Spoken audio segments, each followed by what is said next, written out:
자, 이제 180쪽입니다. 보증의 설정. 30조 사망에 따라 개공은 언제? 업무 개시 전에 보증범 공제 공탁해야 된다. 오, 업무 개시 전이 출제돼요. 업무 개시 후 즉시 뭐 이렇게 얘기도 하고. 업무 개시 전에 밑에 보증의 종류는요. 다 읽어볼 필요 없고요. 이 보증보험은 세 번째 줄 타인을 위한 손해보험 계약이다. 이게 출제됐어요. 내가 가입하는데 타는 건 당신이 타잖아요. 타인을 위한 손해보험 계약이다. 동그라미 2번 공제는 두 번 첫 줄 끝에 보증보험 계약과 마찬가지로 타인을 위한 손해보험 계약의 성질을 갖는다. 공제는 보증보험적 성격을 갖는다. 그러면 O 이렇게 풀어주세요. 다음 공탁은 밑줄 친 거 되게 시험에 잘 나와요. 공탁금은 개공이 폐업 또는 사망하고도 3년 이내 회수할 수 없다. 이거 사고 치고 얼른 폐업하고 빼가버리면 손해배상 청구 안 되니까 3년 못 뺀다 이거죠. 밑에 보증 설정 금액 주된 사무소 2억 이상, 분사무소 둘 때마다 1억 이상씩 계속 추가하세요. 그래서 밑에 분사무소를 3개 두었다. 그럼 이 법인 전체는 보증보험 가입할 때 최소 얼마 이상인가? 5억 이상, 2 더하기 3 이렇게 답하시고 공인중개사인 개공과 부칙상 개공을 법인이 아닌 개공이라고 불러요. 1억 이상. 지역 농협은 특이하게 1,000만 원 이상. 다른 법률에 따라 중개업을 할 수 있는 법인 있죠. 그중에 지역 농협만 중개사법이 규정돼 있어서 지역 농협만 시험에 나와요. 보증 설정은. 저 밑에 이제 보증 설정 시기 신고. 아까 저 위에 법률에서는 업무 개시 전에 보증 설정을 하고 그랬죠. 네, 대통령령에는 중개사무소 개설 등록을 한 때에는 업무를 시작하기 전에라고 돼 있어요. 이렇게 나와도 맞아요. 그러니까 저 위에서 나와도 맞고 이렇게 나와도 맞고 등록을 하고 업무 개시 전 그래도 맞고 중개사무소 개설 등록 전에 이러면 X죠. X입니다. 그렇게 잘 나와요. 등록을 신청할 때 보증을 설정이라 이거 다 틀려요. 오른쪽 저 위에다가 다 주의해서 써드렸어요. 지금 주위에 보증 설정이 이런 식으로 하면 다 틀린다. 연습을 잘 하셔야 돼요. 등록을 하면 업무 개시 전에 업무 시작 전에 보증을 설정하고 그 증명서를 갖추어 등록한 장에 신고도 해야 되는데 다만 보증보험회사, 공제사업자, 공탁기관, 보증기관이 그 보증 사실을 등록한청에 직접 통보해주면 이 신고는 생략할 수 있다. 시험에 한 번도 안 나온 거죠. 생략할 수도 있다 이거죠. 직접 통보해주면. 동그라미 2번 보증 설정 신고서라는 서식이 있습니다. 여기다가 이제 이거 신고서 작성해서 셋 중에 하나를 첨부하는데 전자문서도 가능하다네. 전자문서는 가능하대. 보증보험자 증서, 그다음에 공제증서, 공탁증서 사본. 3번이 중요해요. 자, 농업협동조합법에 의한 지역 농업협동조합이 부동산 중개업을 하는 때에는 중개 업무 개시 전에 1,000만 원 이상의 보증을 설정하고 그 증명서를 갖추어 등록한청에 신고까지 하라고 법이 명시돼 있어. 우리 중개사법 대통령령 24조 3항이에요. 잘 기억해놔야 돼요. 이 사람들이 왜 잘 틀리냐면 농협은 지역 농협 1,000만 원만 기억이 나는 거야. 그래서 지역 농협도 업무 개시 전에 보증을 설정해서 등록한청에 신고해야 해 하면은 농협이 왜 신고하지? 이렇게 풀면 안 된다고. 해야 된다고. 밑에 변경. 보증을 다른 보증으로 변경하고 싶다. 그러면 당연히 그 공백기간이 생기면 안 되니까 밑줄 친 것만 잘 보시면 돼요. 이미 설정한 보증에 효력이 있는 기간 중에 다른 보증을 설정해 신고하세요. 동그라미 2번. 보증보험 공제 가입했으면 1년마다 만기가 도래야 하잖아요. 그래서 보증기간의 만료로 인하여 다시 보증을 설정하는 경우 만료일까지 다시 보증을 설정해 신고해라. 만료일부터 15일 이내에 보통 이런 식으로 잘 나와요. 15일이라고 주로 나와요. 이건 만료일까지. 3번은 이것도 생략할 수 있다는 얘기고. 양그러 3번이 대단히 중요하죠. 자, 거래 당사자는 이 보증 제도를 잘 모른단 말이에요. 근데 개업공인중개사는 거래 당사자에게 이 보증 제도를 설명해 줄 의무가 있대. 언제? 중개가 완성된 때 거래 당사자에게 아래 박스 안에 3가지를 설명하고 설명만 하면 기억이 오래 안 갈 테니 그 보증 관계증서 사본을 교부하거나 전자문서를 제공해라. 언제? 완성된 때. 완성되기 전에 라고 잘 나와요. 아니, 두 사람 간의 계약에 체결이 안 됐는데 이걸 왜 설명하냐고. 내가 열심히 매수인을 설득했더니 안 산대. 돌아간대. 개공이 붙잡고 이거라도 듣고 가. 이거 말도 안 되잖아. 이거라도 좀 갖고 가. 이게 아니라고. 완성된 때. 이거 이제 두 문장으로 시험에 나와요. 자, 내볼게요. 제가 두 문장으로. 개업공인중개사는 중개가 완성된 때에 거래 당사자에게 손해배상 책임의 보장에 관하여 설명해야 한다. 오. 개공은 중개가 완성된 때에 거래 당사자에게 보증 관계증서 사본 또는 전자문서를 제공해야 한다. 오. 뒷장 가면은 심학습이 있어요. 자, 중개가 완성되었을 때 거래 당사자 모두에게 줄 거 다 골라라. 그럼 세 가지 고르면 돼요. 확인설명서 사본, 확인설명서, 또 거래계약서, 그리고 보증관계증서 사본이나 전자문서 세 가지 고르면 돼요. 확인설명서, 거래계약서를 주지 않으면 업무정지. 그 다음에 보증관계증서 사본, 전자문서 안 주면은 100만 원이 과태료예요. 그래서 이 제도를 설명 안 했어. 그 다음에 안 줬어. 그럼 이제 100만 원이 과태료가 됩니다. 이 보증제도에 대해서는. 대단히 중요합니다. 양으로 4번. 중개 의뢰인이 피해를 입었어요. 그래서 보증보험, 공제, 공탁금을 청구하고 싶어요. 그러면 다음에 서면을 첨부하여 보증기관에 직접 지급을 청구해라. 손해배상 합의서도 되고 판결문 사본, 화해조서 이런 것들을 가능하다. 자, 보증의 유지는 뭐냐면 이렇게 합의서나 판결문 사본 또는 조서 이걸 준비해서 지급을 청구해. 그럼 당연히 이 보증기관은 1억까지만 주는 거죠.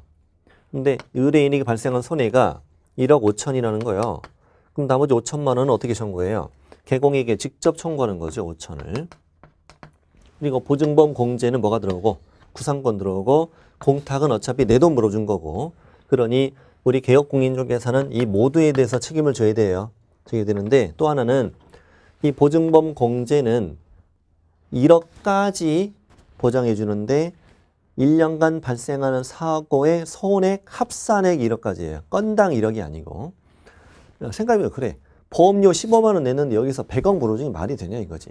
1억까지 보증을 서준 거예요. 그럼 여기서 1억을 물어주면 이건 효력이 없어요. 그러니 다시 가입을 해야 되고 공탁으로 다 물어주면 이걸 채워야 되죠. 채운다. 며칠 안에? 15일. 공인중개사법에 딱 한 번 나오는 15일이에요. 딱 한 번 나옵니다. 그래서 보증보험금, 공제금 또는 공탁금으로 손해배상한 때에는 15일 이내에 보증보험 또는 공제에 다시 가입하거나 공탁금 중 부족하게 된 금액을 보전해야 한다. 15일. 그리고 동그라미 2번은 첫 줄 끝에 보증보험금 또는 공제금으로 손해배상한 경우에는 보증보험 또는 공제에 다시 가입해야 한다. 이렇게 풀고요. 공탁금으로 손해배상한 때에는 부족하게 된 금액을 보전해야 한다. 이렇게 풀어요. 이게 동그라미 1번처럼 세 줄을 다 주면 맞고 동그라미 2번처럼 보증보험 공제만 내면 다시 가입이라 풀고 공탁 이것만 내면 무조건 보전이라고 문제 푼다는 얘기예요. 분리시켰을 때도. 양가로 6번. 보증기관은 당연히 중개와 관련해서 재산상 손해에 대해서만 보증 설정 한도 안에서만 책임질 거예요. 그런데 동그라미 2번은 다음 페이지 저 위에서 두 번째 줄 개업공인중개사는 거래 당사자에게 발생한 모든 손해에 대한 배상 책임을 다 지게 돼요. 그렇게 답하셔야 돼요. 어떻게 시험을 내게 되냐면 개업공인중개사는 자신이 설정한 보증보험의 보장 금액을 한도로 손해배상 책임을 진다. 그러면 틀려요. 틀립니다. 다음 분사모소에서 손해가 발생했으면은 보증기관에 법인 전체 보증 한도 내에서 청구할 수 있어요. 보증기관에 청구할 때는요. 같은 회사니까요. 밑에 판례는요. 판례는 공제는 보증보험적 성격 가진 제도라고 그랬어요. 근데 이 공제 계약이 유효하려면 이 말입니다. 이 개공과 협회와 개공 사이에 1년에 한 번씩 공제 계약을 하잖아요. 이 공제 계약이 유효하려면 이 공제계약을 할 당시 이미 사고가 발생했으면 안 되지. 그래서 뭐 어려운 말 아닙니다. 이 공제계약이 유효하려면 공제계약 당시 사고의 발생 여부가 확정돼 있지는 않아야 한다. 이렇게 얘기합니다. 자, 이 말은 시험에도 그대로 나왔습니다. 근데 동그라미 이 밑에 2번은 뭐냐면 저번 기본 이론 할 때는 안 했는데 이 개업공인중개사는 어릴 적 꿈이 동네 저 왼수 있어. 집안 왼수거든. 저 왼수에게 사기치는 게 동네 꿈이었어. 어릴 적 꿈. 그래서 어릴 적부터 일을 갈면서 공인중개사 공부를 했지. 드디어 합격을 했지. 합격해서 성년이 되어 드디어 개공이 됐어. 그리고 이제 보증 설정을 했지. 그래서 이 판사님 뭐라고 하냐면 장래 공제 사고를 일으킬 의도를 가지고 공제계약을 체결했고 나아가 실제 공제 사고를 일으켰다는 거야. 근데 협회의 경우는 이건 공제계약 당시 이미 사고의 발생이 확정돼 있었던 거니까 공제계약은 무효다 이렇게 주장을 해. 근데 이 판사님은 아니야. 이자가 공제사고를 일으킬 의도가 있었을지라도 공제계약을 할 당시 이미 사고의 발생 여부가 확정된 건 아니잖아. 내가 마음속으로 사기칠 의사가 있으면 사기는 꼭 쳐져? 그렇게 세상이 쉬워? 아니라는 거죠. 그러니 공제계약을 무효로 볼 수는 없다 이렇게 얘기합니다. 그렇게만 공부하세요. 장래 공제사고를 일으킬 의도를 가지고 공제계약을 했고 나아가 실제 공제사고를 일으켰을지라도 그 공제계약을 무효로 볼 수는 없다 이렇게 얘기합니다. 그 다음 3번. 이번에는 개공이 공제계약을 체결하면서 협회를 기망했다는 이유로 협회가 공제계약 체결을 취소했거나 또는 무효로 했다는 거야. 그럼 이제 판사님이 이런 설명해 주는 거예요. 만약에 이 공제계약이 그러면 무효가 된다. 또는 협회가 공제계약을 취소했다. 자, 이렇게 됐을 경우는 그러면 공제금을 그러면 안 줘도 된다는 말이냐? 얘한테 안 줘도 된다는 말이냐? 그래. 그때 판사님이 그건 아니다. 왜냐하면 개공의 사기를 이유로 공제계약 취소 무효가 됐을지라도 둘이 짜고 한 게 아닌 한 얘는 그 사정을 모르지 않냐. 그러니까 지급은 해야 돼 이렇게 얘기합니다. 둘이 짜고 한 게 아닌 한. 짜고 했다면 당연히 못 주는 거죠. 그래서 무효 취소됐다고 해서 안 주는 건 아니니까 앞으로 이런 걸 싸우지 말라는 거야. 네. 그래서 공제계약 취소 그랬을지라도 당사자가 두 번째 줄 당사자가 그와 같은 개공의 기망행위가 있었음을 알았거나 알 수 있었다는 등의 특별한 사정이 있는 경우가 아니면 이 취소를 가지고 당사자에게 대항할 수는 없다. 이 경우는 협회가 맨 끝에 공제계약 무효를 주장하는 경우도 마찬가지가 된다 이거죠. 무효 취소가 됐을지라도 당사자가 저 개공의 기망행위를 알았다는 등의 사정이 없는 한 이 무효 취소로 당사자에 대항할 수는 없으니까 주긴 줘라 여기입니다. 소멸시효는 1번은 시험에 안 나옵니다. 여러분 그 보험금 청구가 어떤 법 적용되는지 알아요? 보험금 청구에 관한 소멸시효가 상법 적용되는 거예요. 상법.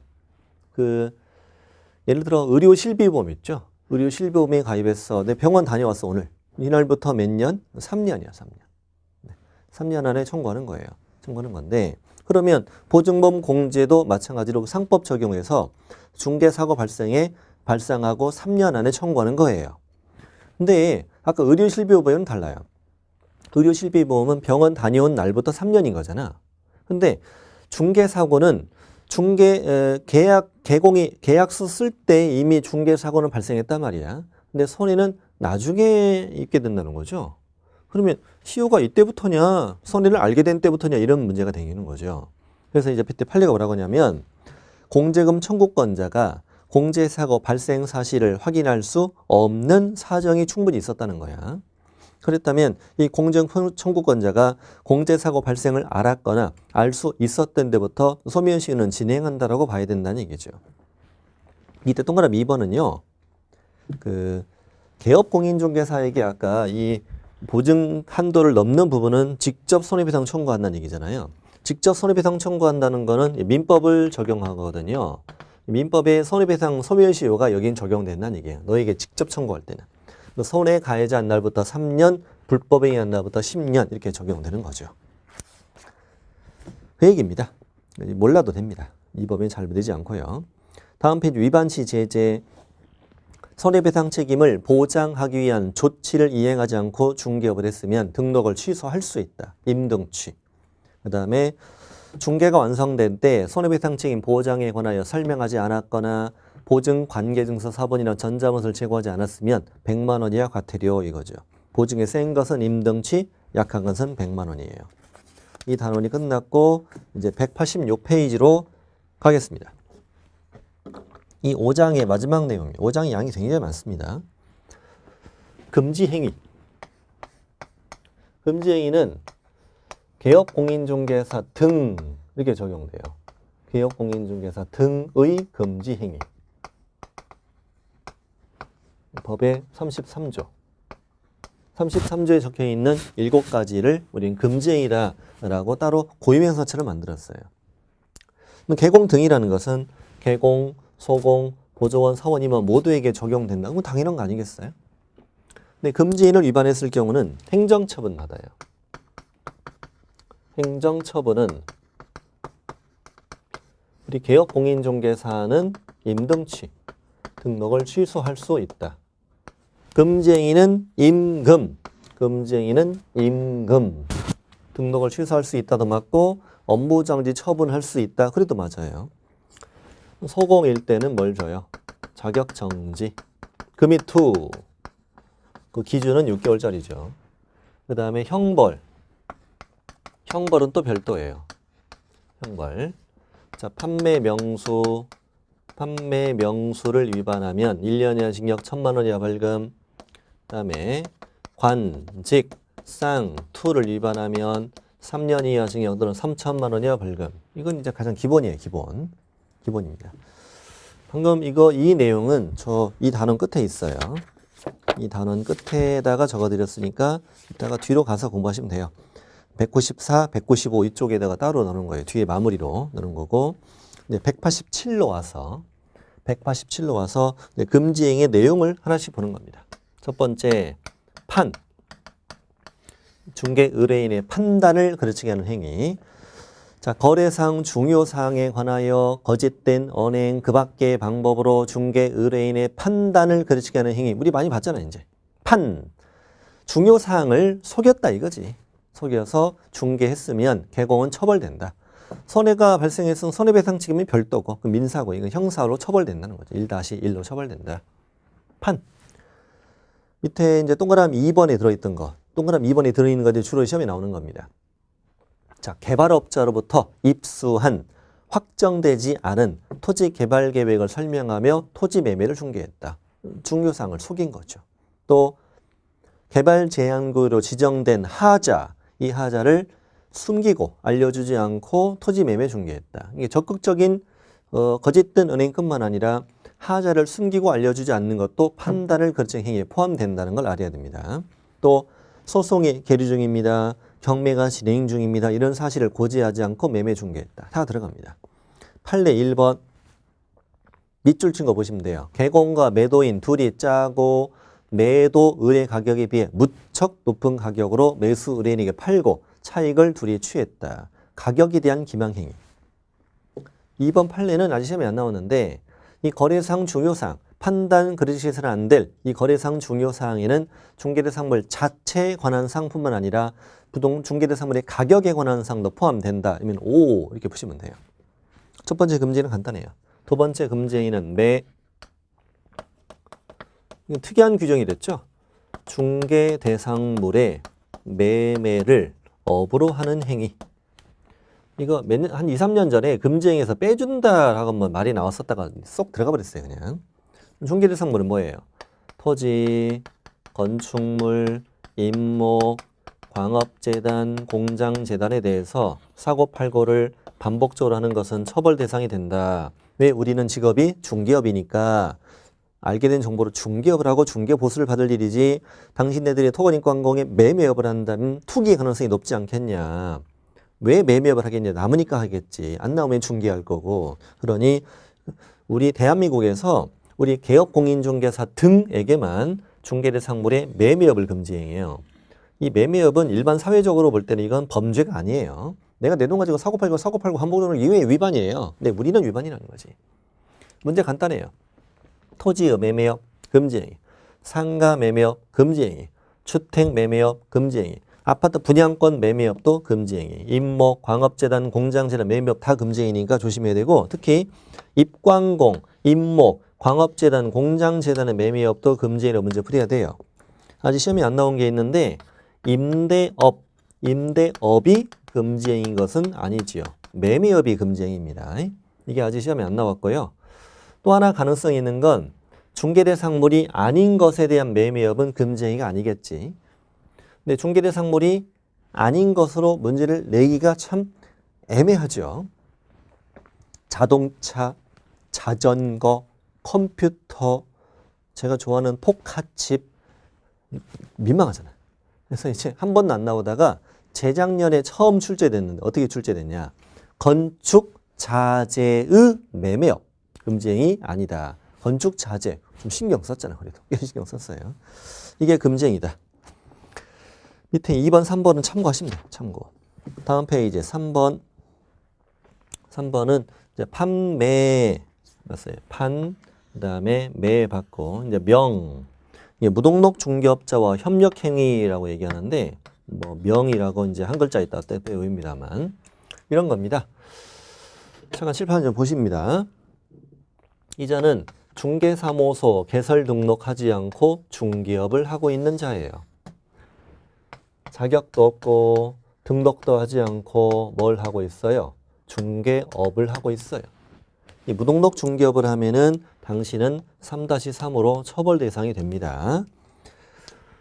이 사람은 구체적으로 어떻게 했다는 거냐? 이 거래 당사자 간의 매매, 교환, 임대차를 계속적으로 알선하고 중개 보수를 받는 자예요. 근데 요즘에 이 거래 당사자들이 참 똑똑해요. 이 사람은 우리 무크랜드 수강생이에요. 이번에 합격도 했고요. 참 똑똑해요. 근데 이제 A가 난 처음에 A가 개공인 줄 알았어. 그랬더니 근데 A가 계약서 써주는데 미안하다고 내가 막 사정이 있으니까 오늘 한 번만 직거래로 좀 제가 써드릴게요. 저 이름 좀 뺄게요. 이렇게 얘기하는 거야. 근데 얘는 이제 그러세요. 이렇게 얘기하는데 우리 무크랜드 학생은 저 사람 무등록이네? 학원서 배운 아니 닌강에서 배운 걔네 3-3 이렇게 마음이 설레 막 그렇게 배웠던 걔를 처음 만났잖아. 얼마나 마음이 설레. 그리고 이제 계약서 썼지. 계약서 쓰고 잔금 때 A가 복비 달라고 그랬더니 우리 학생은 뭐래요? 아니 제가 알아봤더니 사장님은 3-3이더라고요. 그 말은 복비 안 주겠다는 얘기지. A가 이 사람이 배웠어? 나 3-3인 거 알았어? 아이 그래도 복비는 줘야지. 복비는 줘. 그랬더니 이 친구가 아니 제가 배웠는데 이런 판례가 있더라고요. 무등록 중개업을 하는 자와 거래 당사자 간에 체결한 보수 지급 약정은 무효이다. 이런 대판이 나와 있더라고요. 우리 앞에 다 배운 거예요, 이거. 사장님은 복비 못 받아요. A가 이 사람이 배웠구나. 그래서 와. 그럼 나는 복비를 못 받는 거네? 근데 내가 처음에 내가 무등록 중개업인 거 너 알았네? 그러면 나는 범죄 행위를 하는 자고 너는 범죄 행위를 하는 자와 같이 협력했네. 그러면 너도 같이 처벌돼. 우리 같이 가자. 빵. 같이 가자. 그랬더니 이 친구가 또 나왔다고 판례 나왔는데 어떤 판례가 나왔냐? 무등록 중개업자에게 중개를 의뢰한 거래 당사자를 공인중개사법 위반으로 처벌할 수 없다. 이런 대판이 나와 있다. 이미 다 배운 걸 제가 복습하고 있는 거예요. 무등록 중개업자에게 중개 의뢰한 거래 당사자를 중개사법 위반으로 처벌할 수 없다. 왜 처벌 규정이 없으니까. 그럼 결국 A는 복비도 못 받아. 저자를 처벌할 수도 없어. 뭐 방법이 없네. 나만 빵 가는 거네 뭐. 그래서 에이 재수없어. 됐어. 가. 그래서 이제 복비 못 받은 거죠. 이제 복비 이제는 굳었죠. 이제 살면서 우리 무등록 중개업자를 만나잖아. 이제 행운이야. 복비가 굳는 거지. 예. 근데 이제 A는 근처 누굴 찾아가? 개공을 찾아가. 개업한 지 석 달 됐어. 계약서 몇 장 썼어? 한 장도 못 썼어 지금. 한 장도 못 썼어요. A가 찾아가서 사장님 요즘에 많이 힘들다는 소식을 듣고 왔다고. 내가 이렇게 밥상 차려가지고 데려올 테니까 사장님은 앉아서 그냥 계약서를 안 써. 추운데 어디 가지 말고 우리 5대5 우리 갑이 콜 그랬다는 거지. 그럼 나는 이자가 무등록으로 중개업을 하는 자임을 알면서 그를 통하여 중개를 의뢰받았다. 그렇게 하면 나도 처벌된다 이 말이고, 또 저자가 무등록 중개업 뻔히 알면서 그에게 자기의 명의를 이용하게 했다. 이대로 처벌된다. 이거 두 문장이에요. 두 문장. 박스 안에다가 두 문장 넣어드렸잖아요. 시험을 그대로네. 그대로. 같이 읽어볼까요? 중개사무소 개설 등록하지 아니하고 중개업을 하는 자임을 알면서 그를 통하여 중개를 의뢰받았다. 이건 내가 물어올게 이거고, 또 등록하지 않고 중개업을 하는 자임을 알면서 그에게 자기의 명의를 이용하게 했다. 이 말은 물어와. 내 이름 팔리면서 물어와. 이건 아까 내가 물어올게. 이건 네가 물어와. 그러면 처벌된다는 얘기입니다. 이 그림만 잘 이해하시면 끝나요. 자, 판매명, 그다음에 수, 사례, 증여 그 밖에 어떠한 명목으로도 중개 보수 또는 실비를 초과하여 금품을 받는 행위는 1-1이다. 간단해. 분개 보수 초과하지 말라는 얘기죠. 이 한 줄만 가지고 질문에 답해 보세요. 개공이 중개 보수 받을 거 300 받았어. 300. 근데 200을 더 받았어. 근데 초과된 200 부분은 감사비, 사례비 이렇게 다른 명목으로 받았다. 위반이다 아니다? 위반이다. 왜? 어떠한 명목으로도 초과에 받으면 안 된다고 돼 있으니까. 그다음 개공이 보비 300 받았어. 이번에 의뢰인이 선물을 주고 있대. 선물. 근데 개공이 그만이라. 나 갔다 왔다. 그만해. 그만 좀 줘. 의뢰인이 괜찮다. 이건 돈이 아니고 선물이래. 받으시라고. 알았어. 받았지. 위반이 아니다. 위반이다. 왜? 금품. 선물 받아도 위반이다. 다 위반입니다. 자, 저 밑에 동그라미 1번이요. 188쪽에 저 밑에 반가로 2번에 동그라미 1번. 초과해서 받으면 1-1에 처벌한다. 다음 페이지 동그라미 2번 되게 중요합니다. 이 중개사법은 중개보수를 초과해서 받았을 경우 1-1로 처벌한다는 규정만 있어요. 그러니 이 중개보수 초과금지 규정, 중개보수 초과금지 규정이 이게 강행 규정인지 아니면 단속 규정인지에 대한 규정이 없어요. 그러니까 한마디로 초과해서 받은 부분이 유효냐, 무효냐, 아니면 유효냐에 관한 규정이 없다는 얘기예요. 근데 대파는 무슨 규정으로 봤어요? 강행 규정으로 본 거예요. 단속 규정이면 초과된 건 이미 받은 거죠. 처벌만 되는 거죠. 초과된 건 먹는 거죠. 초과된 건 뭐다? 무효다. 유효가 아니다 이거죠. 대판이야, 대판. 결론 아시면 돼. 밑에 판례 볼게요. 판례. 초과 금지 규정은 한도 초과하는 부분에 대한 사법상 효력을 제한하는 강행 규정으로 봐야 된다. 따라서 한도를 초과하는 보수 약정했어. 보수 약정했으면 초과 범위 내에서는 무효이다. 전부 무효 이러면 틀립니다. 전부 보면 틀려요. 초과 범위 내에서 무효이다. 그 위에도 밑줄 써 있어. 그 위에 밑줄 써 있어요. 자, 밑에 반가 3번에 들어있는 거 중개보수 말고 사례비, 감사비, 수고비 다 위반이고 선물 받아 다 위반이라고. 근데 2번은 시험에 잘 안 나오는데 순가중개계약. 저번에 안 했으니까 오늘 할게요. 순가중개계약이라는 게 우리 법에는 없잖아요. 공인중개사법에는 없기 때문에 잘 안 나와요. 우리 법에는 일반 중개계약, 전속중개계약만 있잖아요. 순가중개계약은 뭐냐면 매도를 원하는 A가 개공한테 우리 집 팔아주고 나한테 3억만 안겨줘. 만약에 3억에 초과해서 팔잖아. 초과된 부분은 사장님이 그냥 먹지? 이렇게 하는 걸 순가중개계약이라 해요. 그럼 중개보수 초과 가능성이 높죠. 그러나 이 순가중개계약을 했다는 그 자체만으로 처벌할 수는 없죠. 아직 보필 초과에 받은 건 아니니까. 나중에 중개보수를 초과에 받으면 위반이고 초과에 받지 않으면 위반이 아니라고 답하는 거예요. 순가중개계약을 체결했더라도 결과적으로 중개보수를 초과에 받지 않았다 이렇게 나오면 위반이 아니다라고 문제 푸시면 돼요. 단순해요. 그 다음에 동그라미 3번은 중개행위에만 이게 적용되는 거죠. 중개보수는 중개행위에 적용되니까. 그러니까 중개행위가 아닌 거. 대표적으로 시험에 잘 나오는 게 뭐예요? 분양대행. 분양대행이 시험에 역대 가장 많이 나왔죠. 대표적으로 이제 분양대행 뭐죠? 권리금이에요. 권리금 계약을 알선하는 거. 분양대행하고 받는 보수는 중개보수가 적용되지 않죠. 그리고 권리금은 중개대상물이 아니니까 권리금 알선 중개이가 아니고 중개보수가 적용되지 않는다는 얘기죠. 밑에 주의 있죠? 주의. 시험에 매우 잘 나오는 지문이에요. 분양을 대행하고 받은 보수가 중개보수 초과했다, 금쟁이다. 그럼 X라고 문제 푸시는 거예요. 밑에 판례는 1번 읽어보세요. 아까 했던 거예요. 자, 2번. 한도를 초과하는 액면금액의 유효한 당좌 수표를 받았어요. 수표 금액 자체는 중개보수를 초과했다는 거죠. 그 다음 페이지. 그 수표를 받는 단계에서 곧바로 위 죄의 성립이 되는 것이다. 그러니 나중에 수표가 부도 처리되었거나 의뢰인에게 반환했더라도 여전히 위반이다. 이렇게 문제 푸시는 거예요. 이번에도 출제됐거든요. 한도를 초과하는 중개보수 받았으나 초과 부분을 반환하였다. 그래도 위반이다. 이렇게 문제 푸시는 거야. 그 다음에 3번 분양대행 했고요. 자, 4번은 저번에 말씀 안 드린 건데 시험에 아직 한 번도 안 나왔어요.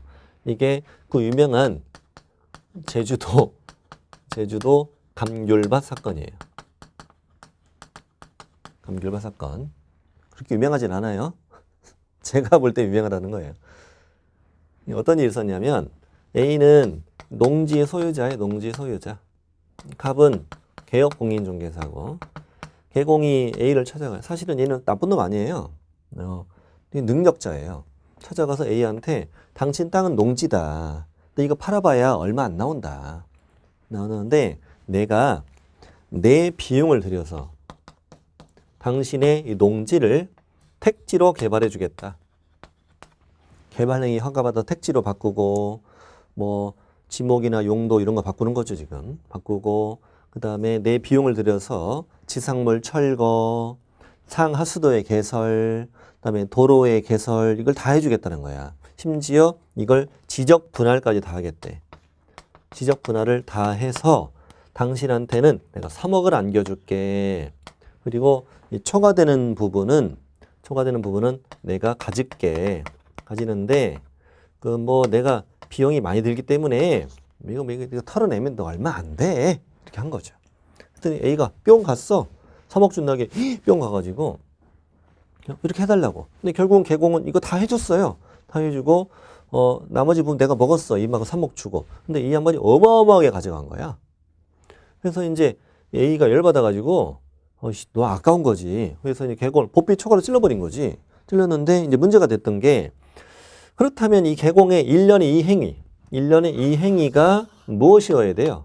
중개 행위이어야 되는 거잖아. 근데 딱 봐도 분위기가 중개예요, 이게? 요즘에 중개를 이렇게 해요? 포크레인 갖다가 하냐고. 그러지 않지 않냐. 그래서 4번 개공이 토지 소유자 약정에서 토지를 분할하고 택지로 조성해서 일부를 타에게 매도하면서 어느 정도의 위험 부담을 안고 이득을 취하는 이 행위는 중개 행위에 해당하지 않는다. 시험 지문이 딱 좋은데 아직 시험에 안 나왔어요. 10년도 넘었는데. 10년도 넘었다고 해서 안 나오느냐? 그건 아니에요. 지금 20년 넘은 것도 시험에 나왔어요. 이번 29회는. 어떻게 될지는 몰라요. 네. 나올 수 있습니다. 한 번도 안 나왔으나 언젠간 나오기를 제가 바라고 있습니다. 자, 5번. 5번도 우리 뭐 시험에 굉장히 많이 나오죠. 5번은. 우리 분양권. 아파트 분양권. 자, 예를 들어보죠. 총 분양가. 아파트의 총 분양가는 5억이라 합시다. 일단 갑이 아파트를 분양받았어요. 현재 계약금으로 5천을 치렀겠지. 그 다음에 중도금은 1차까지만 치렀대요. 중도금 1차를 또 5천을 치렀대요. 여기다가 프리미엄을 3천을 붙였대요. 붙여서 이걸 을한테 이 분양권을 매매했다는 얘기죠. 그럼 이제 개공이 이걸 중개했어요. 지금 중개했고 중개 보수를 얼마 받을 수 있느냐 이거죠. 우리 다음 6장에서 이거 배우죠. 중개 보수 배우거든요. 중개 보수는 공식이 거래금액 곱하기 요율 이렇게 될 거 아니에요. 이 거래금액을 개공은 어떻게 받았냐면 5억 3천으로 해서 중개 보수를 받은 거예요. 이 아파트가 완성되었으면 5억 3천이 될 테니까. 근데 판사님은 아니야. 이 거래 금액은 무슨 뜻이냐? 얘네 둘이 이 분양권을 거래하면서 주고받은 금액이라고 봐야 되지 않냐. 실제 얘네 둘이 주고받은 현금은 얼마야? 이만큼을 주고받았지요. 갑이 건설회사에 낸 금액에 P 붙여 판 거 이만큼을 주고받은 거잖아요. 이것을 거래 금액으로 봐야 한다. 당신은 위반이야. 이런 얘기예요. 그래서 읽어보면 분양권 매매에서 거래 금액은 당사자가 거래 당시 수수하게 되는 총 대금이라고 봐야 한다.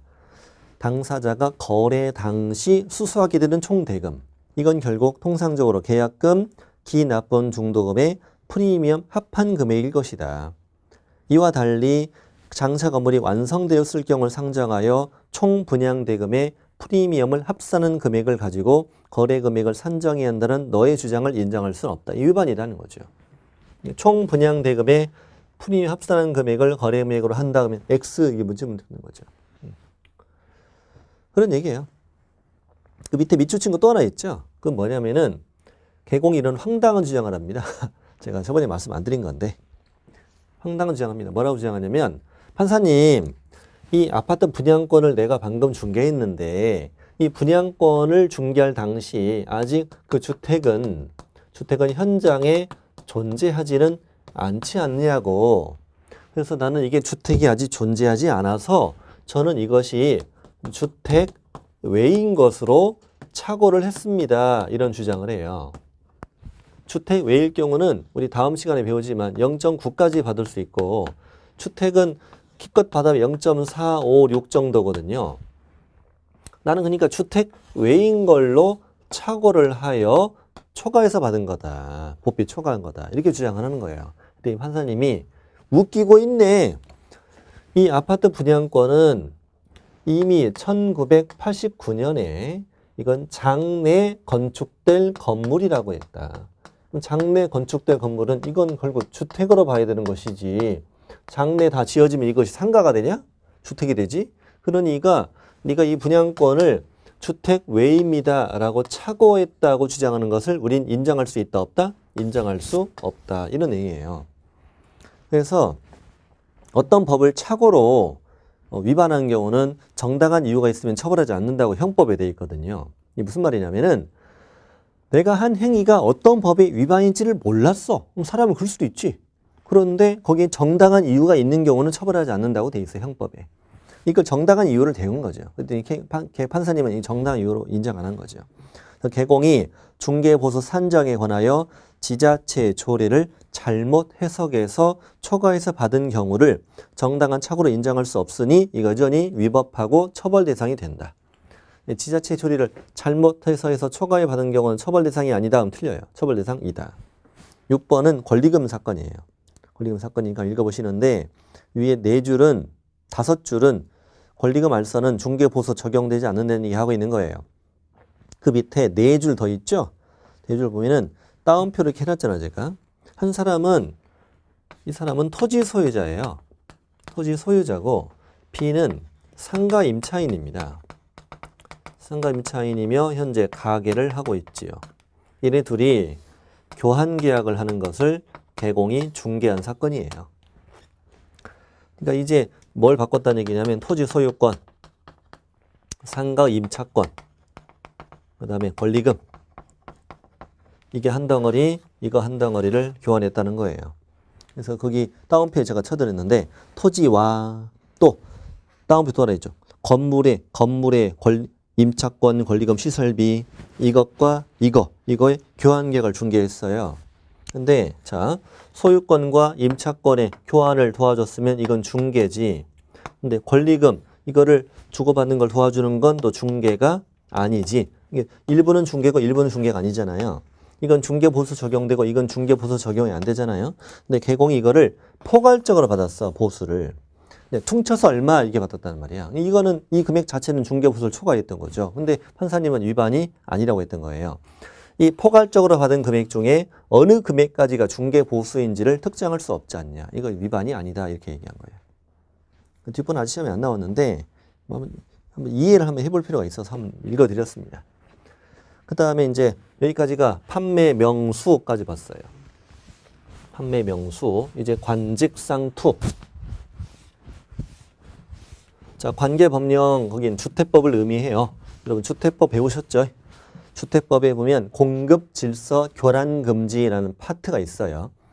뭐 주택을 공급받을 수 있는 지위, 공급을 받은 게 아니고 공급받을 수 있는 지위, 주택조합원 지위를 말하죠. 뭐 입주자 저축 증서, 주택 상환 사채, 무허가 건물 확인서, 건물 철거 예정 증명서 이런 것들이에요. 주택법 몇 조인가 65조인가 아마 될 거예요. 제가 안 써드렸나? 65조 저 위에 써 있네. 주택법 65조가 공급질서 교란금지라는 파트가 있단 말이에요. 거기와 관련된 내용이에요. 공법을 공부를 해주시면 이쪽을 더 편하게 할 수 있어요. 다시 처음으로 와서 관계법령에서 즉 주택법에서 양도나 알선이 금지되어 있는 부동산의 분양, 임대 등과 관련 있는 증서예요. 이게 성으로 한 단어라고 그랬죠. 주택법에서 양도 알선이 금지된 부동산의 분양, 임대 등 관련 있는 증서, 대표적으로 청약통장 이런 것들이에요. 이런 것들은 다 주택을 분양받을 수 있는 증서죠. 분양을 받은 게 아니라 분양받을 수 있는 증서. 이거의 매매나 교환을 중개했거나 직접 매매업을 하면은 3-3이야 이거죠. 부동산의 분양과 관련 있는 증서.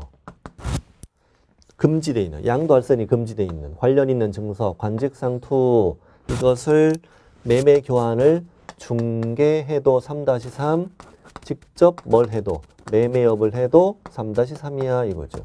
딱지를 접지도 말고 치지도 마라. 부동산의 분양과 관련 있는 금지 증서를 중개하거나 매매업을 했으면 3-3이다 이거야. 동그라미 1번은 그 주택법 내용을 제가 쭉 써드린 거예요. 써드린 거고, 동그라미 2번 개공 등이 이러한 주택법에서 양도할선 금지하고 있는 부동산의 분양과 관련된 금지증서 중개 매매업하면 3-3이다 이 얘기야. 동그라미 3번 그런데 이건 주택법 내용입니다. 주택법 그 부분 찾으면 나올 거예요. 주택법에 의하면 이 금지증서를 양도, 양수, 알선한 자는 전부 다 주택법으로 3-3으로 처벌한다고 되어 있습니다. 양도, 양수, 알선한 자 전부 다. 그러니까 A, B가 이 금지 증서를 매매했어. 그리고 개공이 이걸 도와줬어. 그러면 A, B는 주택법 위반이죠. 근데 주택법도 마침 3-3 똑같아요. 주택법 세 글자 3-3하게 3-3 똑같아요. 그러니 거래 당사자는 주택법 위반이에요. 근데 개공은 주택법 위반과 공인중개사법 위반이 다 들어가요. 주택법에는 알선한 자도 처벌한다고 되어 있거든요. 이거는 둘 중에 고르라고 나오지 않고요. 개공은 주택법 위반 3-3이다. 5. 개공은 공인중개사법 위반으로 3-3이다. 그럼 다 5로 푸는 거예요. 그렇게도 문제가 나왔었어요. 동그라미 4번은 밑에 판례 똑같은 건데 분양권이 중개대상물이 된 사건이에요. 이 5번 계기로 나온 거죠. 이미 동호수가 특정되어 분양계약에 체결된 분양권 이렇게 되어 있는 거죠. 근데 분양권인 상태에서는 아직 주택이 존재하지 않는다.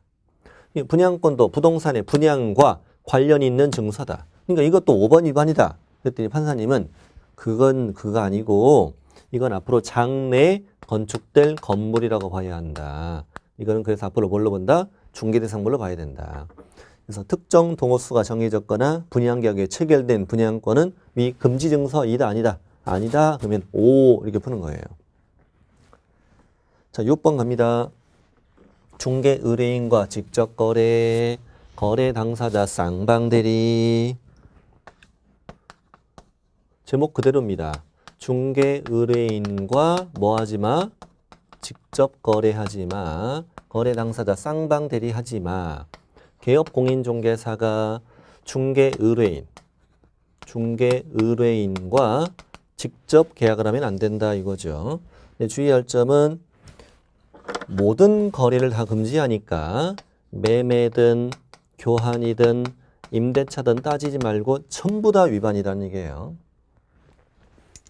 개공이 매도 의뢰인으로부터 주택을 매수하였다. 위반. 매수 의뢰인에게 자신의 주택을 매도하였다. 위반. 개공이 중개 의뢰인과 교환계약을 체결했다. 위반. 개공이 임대 의뢰인으로부터 임대 의뢰받은 주택을 임차하였다. 위반. 개공이 임차 의뢰인에게 자신의 주택을 임대하였다. 그럼 다 위반입니다. 모든 거래를 다 금지합니다. 왜? 내가 직접 계약을 하면 이 계약은 나에게 유리한 쪽으로 계약이 될 가능성이 높지 않냐. 거래량 당사자 보호라는 법 취지에 안 맞는다는 거죠. 그래서 이걸 위반으로 보고 있죠. 다음 페이지. 동그라미 2번요. 방금 말씀드린 거예요. 모두 다 금지된다는 거. 그 다음에 동그라미 3번은 제가 쓴 말 아니고 대판이에요. 대판. 이 직접 거래를 못하도록 하는 이유를 쭉 판례가 이렇게 얘기해 주고 있거든요. 동그라미 3번 한번 읽어보셔요. 동그라미 4번 중요하겠죠. 직접 거래에 금지되는 중개 의뢰인 안에는 소유자뿐만 아니라 누구도 포함된다? 대리인도 수임인도 포함된다고. 이게 중개 의뢰인이 누굴 보냈어요? 대리인. 대리인이 이 사람 집 팔아줘요 이렇게 찾아왔다는 거죠. 이렇게 매매했어도 위반이다. 근데 개공이 황당한 주장을 하는 거죠. 이자는 뭐가 아니다.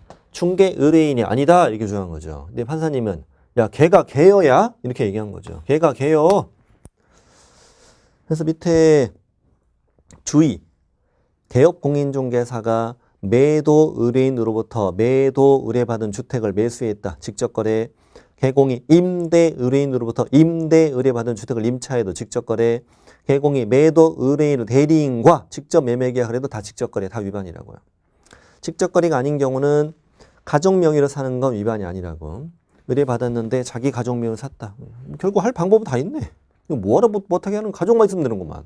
처녀 총각들 분발하세요. 분발하세요. 자, 분발하세요.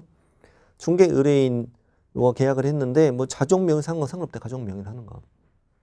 의뢰인 땅 팔아주고 있는데 개공이 웬 여자를 데리고 왔어.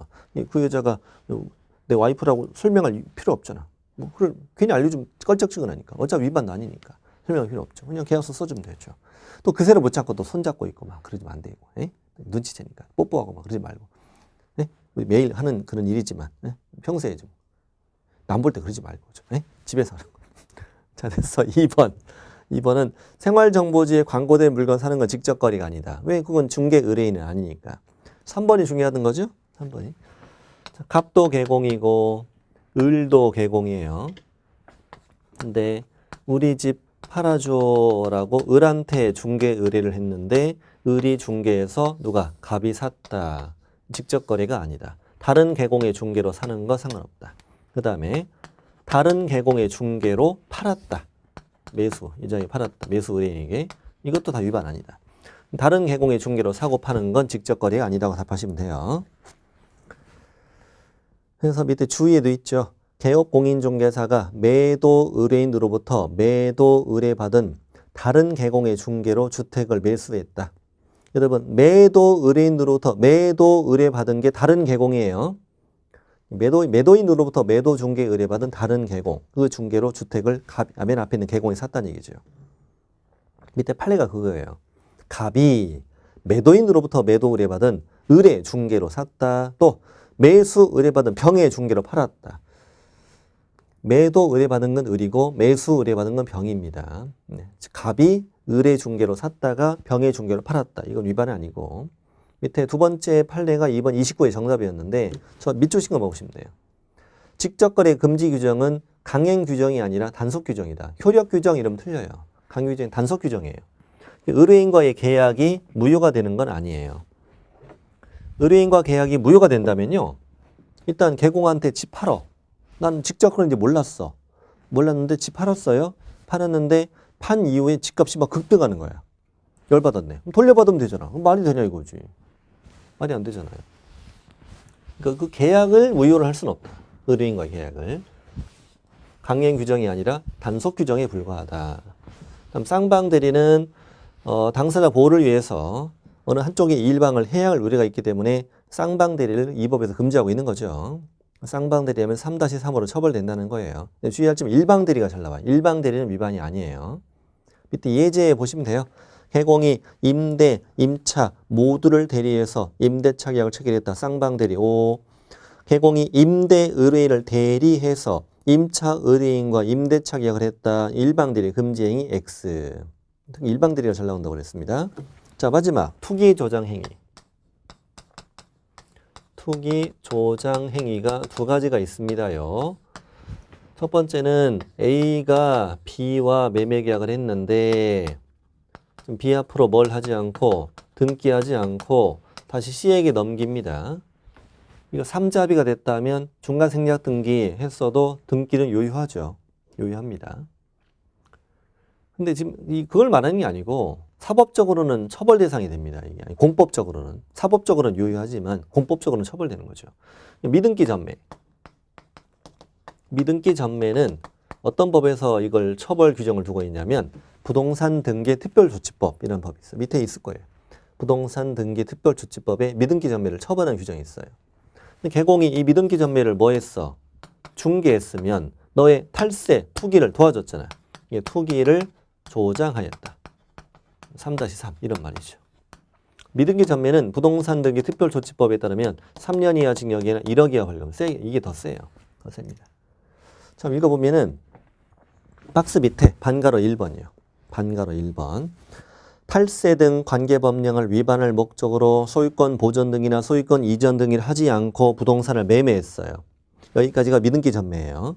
탈세부터 매매까지를 묶으시고 미등기 전매. 다시 탈세 투기 목적으로 소유권 보존 등이나 소유권 이전 등을 하지 않고 부동산을 매매했어.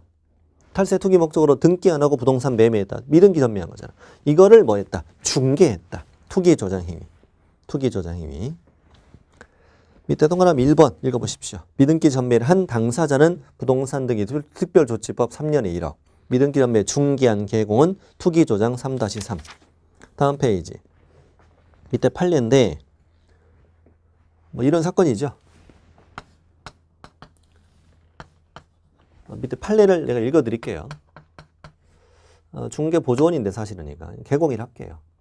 이자는 충분한 자력이 없는, 부동산을 충분한 매수할 자력은 없는 사람, 돈이 충분하지 않은 사람이에요. 개공이 B한테 내가 너 돈 벌게 해줄게. 일단 계약서 쓰고 계약금만 걸어.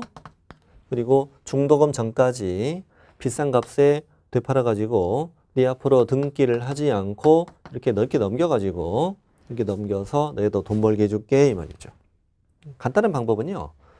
계약서 2장 쓰잖아요. 매매계약서. 얘 거 한 장, 얘 거 한 장 쓰는데 얘 거를 쓸 때 매수인을 비워놔. 얘 모르게. 이렇게 매수인을 비워놔요. 따로따로 만나서 하면 되거든요. 이렇게 만나고 이렇게 하면 되거든요. 잘하면 돼요. 그렇게 많이 하니까. 매수인 비워놓고 나중에 매수인 자리에 얘를 집어넣는 거죠. 그렇고 등기 이렇게 넘겨버리면 되는 거니까. 이랬을 때 근데 중도금 지급기일이 임박하도록 전매 차익이 생길 만한 가액으로 이걸 사겠다는 사람이 나타나지 아니한 거예요. 근데 중도금 이행을 못하면 계약금은 날아간단 말이에요. 이런 손실을 방지하기 위해 처음에 내가 산 것보다 더 싸게 되파는 것을 개공이 도와주고 말았다. 그래서 B가 이제 열받았어요. 너 죽고 나 죽자고. 근데 개공이 내가 언제 투기를 조장했니? 너의 손해를 조장했지. 제가 한 행위는 투기 조장 행위가 아니에요. 이렇게 한 거죠. 판사님이 웃기고 있네. 그래서 투기 조장 행위에 해당한다. 전매 차익이 발생하지 않았어도 투기 조장 행위에 해당한다. 자, 반가로 2번. 반가로 2번은 몇 가지 이거 딱 밑줄만 치면 돼요. 전매가 제한된 부동산의 매매를 중개했다. 전매가 제한된 부동산의 매매를 중개했다. 그럼 투기 조장 행위한 거죠. 투기 조장 행위는 2가지가 됩니다. 2가지. 미등기 전매 알선, 전매가 제한된 부동산 매매 알선. 금지 행위는 보통 이 정도 하면 다 풉니다. 오늘 상당히 많은 내용을 한 거죠. 고생하셨고요. 이번 시간을 마치고 다음 시간에 6장 중개보수로 들어가겠습니다.